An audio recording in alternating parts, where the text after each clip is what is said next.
Friends, आज मैं आपको हार्ट टचिंग लव स्टोरी सुनाने जा रही हूँ। फ्रेंड्स, अभी तक मेरे चैनल को सब्सक्राइब नहीं किया है तो मेरे चैनल को सब्सक्राइब करें। 2 साल पहले की बात है। पूजा नाम की एक लड़की थी जो पटना के एक कोचिंग क्लास में बैंकिंग की तैयारी करती थी। पूजा की कोचिंग क्लास के नीचे एक छोटा सा रेस्टोरेंट था। पूजा और उसकी फ्रेंड्स अक्सर क्लास के बाद उस रेस्टोरेंट में चाट या छोले भटूरे खाने के लिए जाया करती थी, क्योंकि उस रेस्टोरेंट के चाट और छोले भटूरे काफी फेमस थे। एक दिन पूजा का बर्थडे था तो पूजा के फ्रेंड्स ने एक प्लान बनाया कि क्लास खत्म होने के बाद हम लोग नीचे रेस्टोरेंट में पूजा का बर्थडे सेलिब्रेट करेंगे। क्लास खत्म होने के बाद पूजा के फ्रेंड्स ने पूजा को नीचे रेस्टोरेंट में बुलाया और पूजा को उसके बर्थडे का सरप्राइज दिया। अब सभी कोई मिलकर बर्थडे को सेलिब्रेट करने लगे। उस रेस्टोरेंट के काउंटर पे एक 24 साल का लड़का कैशियर का काम करता था।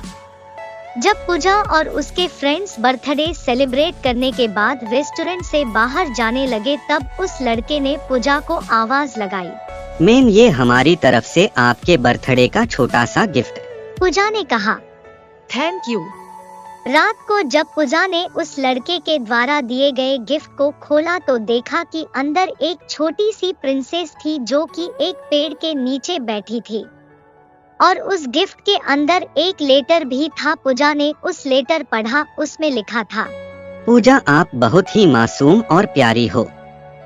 जब भी आप रेस्टोरेंट में आती हो तो मेरी नजरें सिर्फ आपके चेहरे को ही देखती रहती है। आपकी मुस्कुराहट को देखकर मेरी भी चेहरे पे एक चमक आ जाती है। वैसे मेरा नाम रोहित है। अगले दिन जब पूजा और उसकी फ्रेंड्स रेस्टोरेंट में आए तो काउंटर पे बैठा रोहित पूजा की तरफ ही देखा, लेकिन पूजा ने अपनी नजरें झुका ली और अपनी फ्रेंड्स से बातें करने लगी। अब जब भी पूजा रेस्टोरेंट आती तो रोहित की तरफ एक झलक देखती और फिर उसे इग्नोर करने लगती और इसी तरह कुछ बीत गए।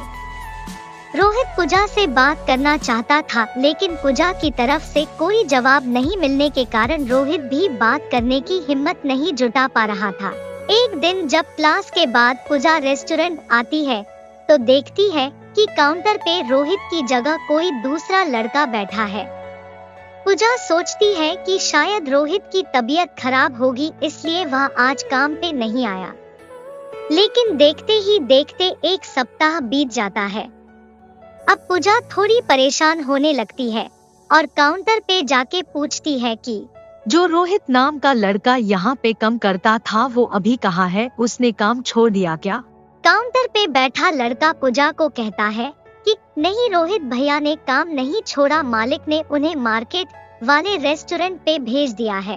अगले दिन पूजा उस मार्केट वाले रेस्टोरेंट पे जाती है तो रोहित को देखकर उसके चेहरे पे एक मुस्कान दिखने लगती है।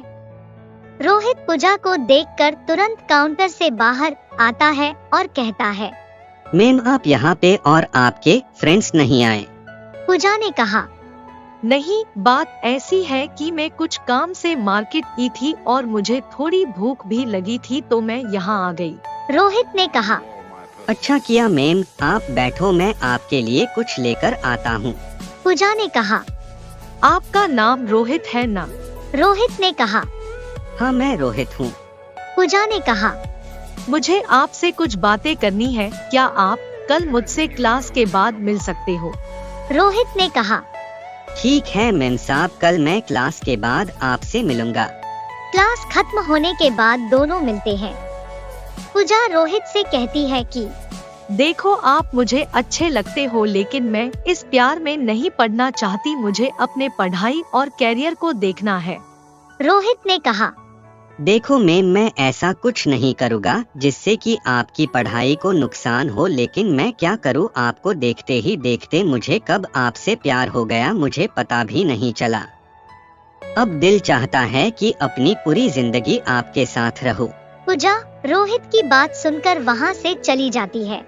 रात में पूजा सिर्फ रोहित के बारे में ही सोच रही थी, क्योंकि पूजा के दिल में भी रोहित के लिए प्यार जगने लगा था। अगले दिन शाम में पूजा मार्केट वाले रेस्टोरेंट में जाती है और रोहित को एक लेटर देकर वहां से चली जाती है। रोहित जब उस लेटर को पढ़ता है तो उसमें लिखा रहता है, रोहित मुझे भी अब तुमसे प्यार होने लगा है। ये पढ़कर रोहित के खुशी का ठिकाना नहीं रहता। वह उस लेटर को चूमता है और अपनी जेब में रख लेता है। तो इस तरह से पूजा और रोहित की प्यार की शुरुआत होती है।